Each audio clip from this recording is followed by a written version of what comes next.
Top of the morning. Today I'm talking about that one decision I'm actually proud of making this year. And if I'm talking low, it's because my girl's sleeping and I'm not trying to wake her up a little bit. But it is the morning, it's like 8 a.m. and I want to get this video out a little bit, or at least just these thoughts out of my mind. So anyways, back to the scheduled program. One decision I'm making this year is choosing stability over excitement. I know for the past year, or like the past few months, stability has been one of those things that I realized I really need to feel like I'm progressing in life or actually doing something, especially because I feel like with me having a daughter, that's just something I want to give her stability. I'm tired of the instability feeling or just feeling like there's never enough.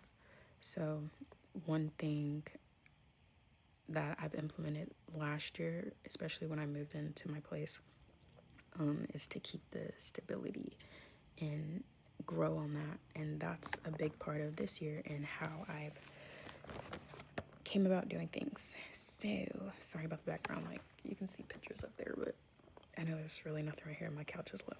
Anywho, stability to me, it doesn't mean that I'm just settling for anything. It means that when situations arise, I use my discernment and determine whether or not that would actually be beneficial for us. And also sorry, my windows are open. Also as a mom, I think long term, not just within a moment or like a week from now. I think like years from now, in a sense. I know that's not good because depending on what it is, it can cause anxiety.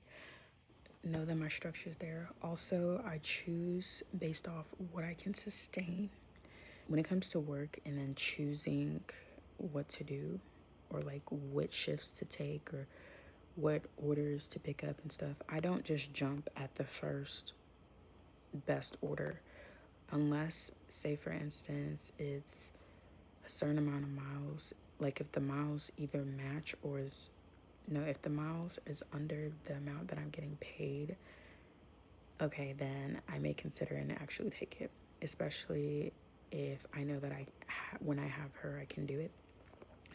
And then if it's not, then I just be like, dear Lord, I know you hear me. Something's better on the way. Give me something that is worth my time and effort. You know what I'm already dealing with, okay?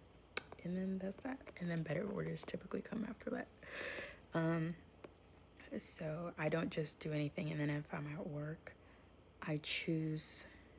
Well, when I go to work, I choose shifts.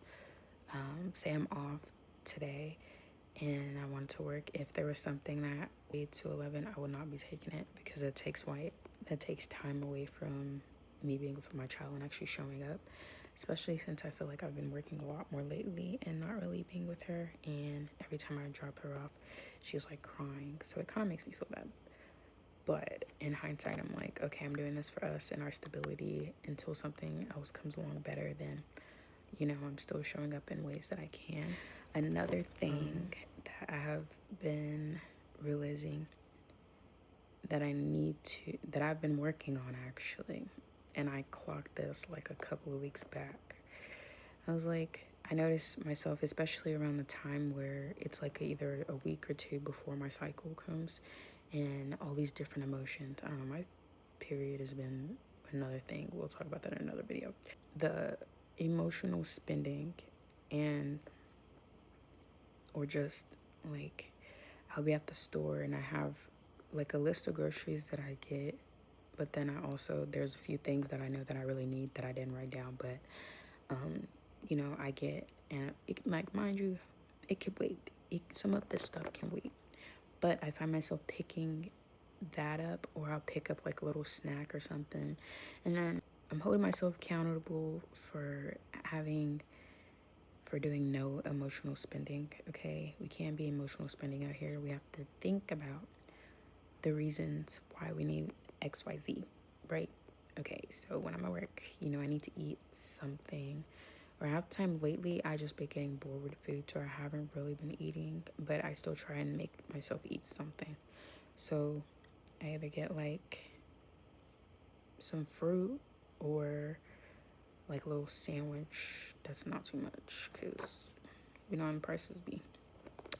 So I get that, or yeah, I already have candy at home, so I just bring that in my purse and then just go from there. But we can't, what I really like, we cannot be emotional spending. And then I look back and go over my receipts for the week or whatever, and I'm like, I could have cut down there. Or even if stress was, you know, high that day, I didn't need that. And so, yeah, I feel like the emotional spending, or if I think about what I'm like, basically what my stepdad said one time, is if you think you're gonna buy something, or if you think about buying something and it's like $3 or something, put that money into your savings or put it in your stocks, and that way you're making the money work for you and you're not doing useless spending. So basically it's like you spent the money, but you actually put it up to make it work for you. Food for thought. Okay, food for thought, if you made it this point in the video. But yeah, as my closeout, we're just being more intentional, and we gotta choose stability. We gotta choose stability over just being instability and just whatever comes fast. Okay, it may sound good, but once you actually sit down and use your discernment about everything, you're gonna realize maybe that's not the best decision for you, or maybe that's not, you know, the right move to make right now. So food for thought and going forward for this week, let's be more intentional about things and try to see the bigger picture as to how that will help you long term. All right, here's this week's video. Until the next one, see ya.